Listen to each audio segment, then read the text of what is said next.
สวัสดีค่ะสบายดีทุกคนจ้าพบกับปลาคือเก่าทุกคน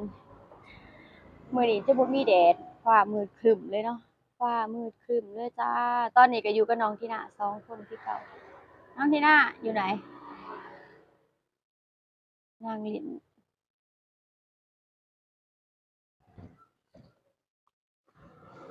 ฟ้ามืดครึ้มเลยทุกคนบ่ได้ไปไสมาไสคือเก่าอยากกลับบ้านก็ยังบ่ได้กลับเลยว่าจะนั่งรถตู้กลับก็จักจั่งใดนะมีลูกสาวไปนำก็บ่อยากจะนั่งรถตู้ก็เลยว่าก็เลยว่าจะรอแบบว่ารอพ่อเพิ่น หนูอยากกลับบ้านไปก่อนหนูจะกลับบ้านไปรอป๊าป๊ากลับมาโอ้ยอยากกลับบ้านก่อนนะอยากกลับบ้านไปก่อนอยากกลับบ้านก่อน ซอซุมื้ออยากเมื่อบ้านเมื่อวานก็ซออันนี้คือเม็ดเดี๋ยวไปเล่นสกปรกคือเม็ด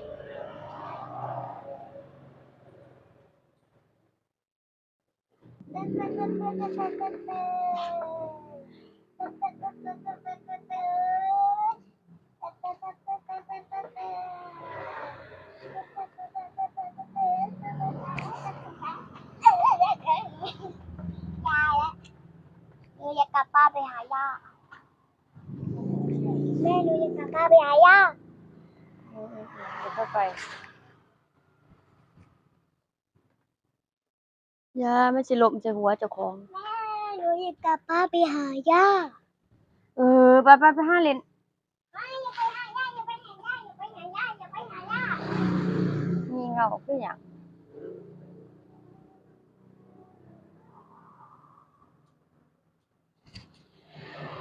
โอ้ยุงล่มก็บ่มีตอนนี้ก็เฒ่าพ่อก็อยู่บ้านกำลังแบบว่าเกี่ยวข้าวทุกคนอยู่ไสก็เกี่ยวคือกันแหละเนาะบ่ว่าจะไทยหรือลาวเนาะตอนนี้กำลังแบบว่าเกี่ยวข้าวเกี่ยวหยังกันน่ะนี่ก็บ่ได้โทรหาเพิ่นมาประมาณ2 วันแล้วล่ะโทรตั้งแต่วันก่อนๆสั่งอันนั้นให้เพิ่นทุกคนสั่งหอยแมงภู่ให้เพิ่นนั่นน่ะสั่งหอยแมงภู่ให้เพิ่นก็ไปเฮ็ดกินน่ะนะ ตลกมากเลยลวกหอยแมงต้มหอยแมงภู่เป็นต้มแบบต้มนานต้มจนเปื่อยต้มจนมันหดอะทุกคนแล้วทีนี้ก็แบบว่ามันก็หยาบมันก็หยังกินบ่แซ่บอะนะก็เลยว่าโอ้เขาก็บ่ได้ต้มมานานขนาดนั้นต้มแค่ให้มันสุกจังซี้โอ้ก็สิบ่ฮู้หยังเพิ่นหยังพอเท่าพ่อเพิ่นว่าเนาะอืมนั่นล่ะก็เลยแบบว่าอันนี้แล้วก็บอกกับเพิ่นว่าเดี๋ยวบัดนั้นจั่งสิส่งเงินให้อิหยังให้นะเพราะว่าเราแบบว่าตัดข้าวต้องแบบว่า ซื้อน้ำมูกน้ำมันมาตัดเขาเนาะแล้วก็ล่าสุดก็ซื้อใบใบจากทุกคนมาตัดมาใส่อันนี้ตัดเขาอะนะเพราะว่าใส่ไอ้ที่ตัดหญ้าแม่นบ่ใช้แนวตัดหญ้านะทุกคนอืมเอาตัดเขาบ่มีไอ้ตัดเขาก็เลยเอาอันนั้นก็เลยเอาจักตัดหญ้ามาตัดเขาแล้วก็ใบพัดมันบ่ค่อยคมน้องชายว่าเพิ่นก็ซื้อใบพัดเพิ่นก็ซื้อใบพัดไม้ใส่ไม้นะก็ใส่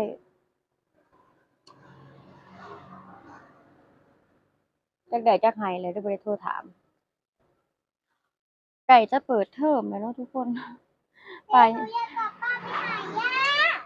ป้ายังบ่ได้ไปไสเลยยังบ่ได้กลับบ้านยังบ่ได้ไปไสยังบ่ได้กลับต่างจังหวัดนะบ่ได้ไปบ้านย่าบ่ได้ไปหยังแล้วก็ว่าจะไปกับน้องที่นาก่อนเบอร์รถตู้ก็ขอเพิ่นมาแล้วล่ะเบอร์รถตู้ก็ได้เนาะว่าจะแบบว่าจะเดินทางไปน่ะไปอยู่บ้านจักอาทิตย์จักใดก็มันแบบว่าก็จะดีกว่าอยู่กรุงเทพเพราะว่าอากาศมันก็จะปลอดโปร่งไปแบบว่าไปพักสมองแหน่ ไปแบบไปบูตร่างกายตัวเองนำแหน่เพราะว่าป้าแบบป้าอันนี้นะทุกคนมันแบบพักผ่อนบ่ค่อยเพียงพอปานใดมันแบบมันนอนบ่หลับมันเป็นภาวะเครียดภาวะนี้นะมันป้าจะต้องไปชาร์จพลังงานตัวเองใหม่เพราะปกติป้าจะเป็นแบบนี้อยู่แล้วเนาะแต่ใดมาสมัยแต่ก่อนก็แต่ข้าเป็นแสบเป็นสาวก็แบบว่า จะได้จังได๋แบบว่ารู้สึกเหนื่อยๆท้อๆรู้สึกแบบอันนี้ก็จะกลับบ้านนะจะกลับไปหาแม่หาพ่อหาแม่อยู่บ้านนะจะไปอยู่กับพ่อกับแม่จักประมาณอาทิตย์แล้วก็จะกลับลงมาทำงานต่ออยู่ไทยจังซี่นะแต่ว่าหลังๆมาก็คือแบบว่ามีลูกก็ด้วยภาระอิหยังต่างๆก็ ป้าไปหาย่า บ่ได้อันนี้เนาะก็บ่ได้แบบว่าเที่ยวไปเที่ยวมาบ่อยนะสมัยก่อนบ่มีน้องที่นาป้าเที่ยวกลับบ้านบ่อยๆเดะอยู่กับพ่อน้องที่นาอยู่กับพ่อน้องที่นาก็ตามนะก็จะโอเคฮู้แล้วแหละเว้าอยู่คำเดียวเบิดมื้อ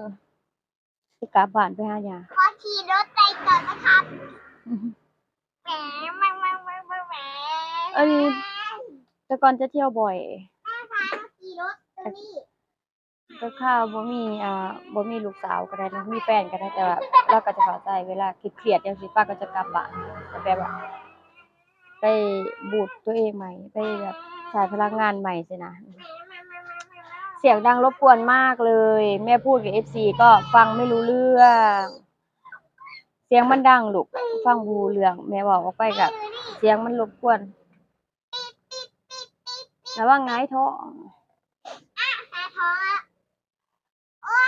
ยเจ็บ เมื่อวานนี้ว่าจะถ่ายคลิปแต่ว่าบ่ได้ถ่ายเพราะว่า ขี่รถก่อนนะครับ ว่าจะพยายามแบบถ่ายคลิปลงคลิปทุกวันแต่ก็บ่ได้ถ่ายนะทุกคนก็เลยแบบว่า มันได้ถ่ายนิดนึงพอดีมี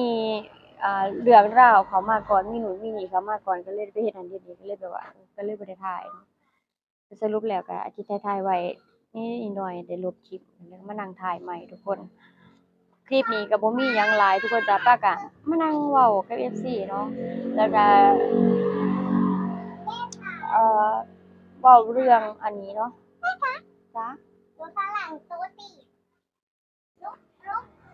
กขึ้นก่อนลูกก็ให้ลุกขึ้นก่อนมาดูในโต๊ะสิดูข้างหลังโต๊ะแม่ขาลุกขึ้น เออไม่รู้หรอกจะล้มไม่เอาเวียนหัวหูอื้อน อนเด้อนอนเด้อแม่เด้อนอนเด้อ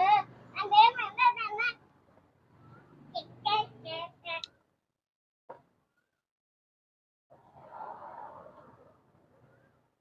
สวัสดีค่ะหรือยัง สวัสดี สวัสดีแล้วเหรอ ใช่เหรอทำไมไม่จำไม่ได้โรเจนสวัสดีจำบ่ได้บ่รู้สวัสดีตอนไหนสวัสดีตอนไหน แม่หันหน้ามาทางนี้แล้วหนูจะสวัสดี จะว่าจะมาทำลายล่ะ สวัสดี ไพ่แล้วนะที่หน้าไพ่ละจะไปหาสาวอีกแล้วขี่ ด้วยนะ ไก่ ด้วย แม่ต้องกิน จะได้จะมาโทรศัพท์ไปโทรไปถามพ่ออยู่พุ่น กินด้วย ใส่ตะแปะไปนะเอ้า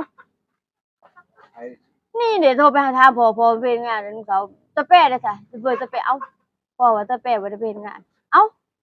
ก็เลยมันเป็นอีหยังอย่าโทรถามหาเราเป็นบ้าเว้ย กินด้วยนะ โทรหาไหนตะแปะอยู่ไหนอยู่ไหน มากินด้วย กินไม่ได้บอก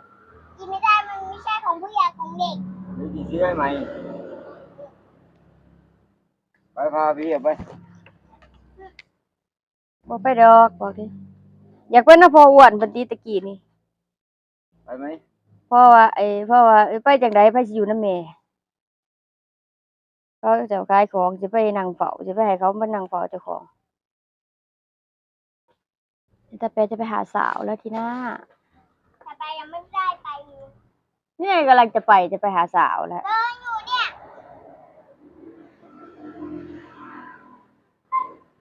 แต่ไปไม่ได้ไปแต่ไปให้ใส่หมวก ทุกคนเพิ่นหยอกกันแล้วดีๆสมัยแต่ก่อนยังมีเพิ่นเป็นเด็กน้อยคนเดียวยังบ่ทันมีเด็กน้อยนะเวลาเขากลับมาทำงานเนี่ยเขาอุ้มเพิ่นเนาะอุ้มไปห้องนั้นห้องนี้เขาอุ้มเพิ่นไปนะเพิ่นก็สมัยก่อนที่เพิ่นคนเดียวนะแบบโอ้แบบคนแย่งกันนะแต่พอนางไปประมาณ2 ขวบแบบไอ้ คนเดี๋ยวนี้ล่ะคนงานเดี๋ยวนี้เมียเขาเจ้าก็ท้องเนาะมีลูกมีลูกบัดนี้ก็หลายคนมีลูกน้อยหลายคนบ่ได้อยู่มี2-3คนพู้นล่ะทีนี้ก็เลยแบบว่าบ่มีไผคอยโอ้เพิ่นปานใดนะทุกคนแต่ก่อนเพิ่นแบบว่าเป็นเหมือนเด็กคนเดียวในบ้านในที่นี่เนาะในบ้านนี่เพิ่นก็แบบว่ามีแต่คนโอ้เพิ่นไปหาเอาไก่มาตัดเล็บเด้อมันหมุนเบิดแล้วนี่มีแต่ห้อยเล็บเต็มเบิดในแขนในขามีแต่ห้อยเล็บบ่ๆๆบ่ไปดอกไปโลด แม่อยากโดนตะตูน รถเข้ามาแล้วทุกคนสำหรับคลิปนี้ขอตัวลาไปก่อนเด้อจ้าเด้อไว้พอกันใหม่คลิปหน้าฝากเป็นกำลังแรงใจให้ป้าหน่อยเด้อจ้าคลิปนี้ขอตัวลาไปก่อนสบายดีสวัสดีค่ะเวลาจะทุกคนบ๊ายบาย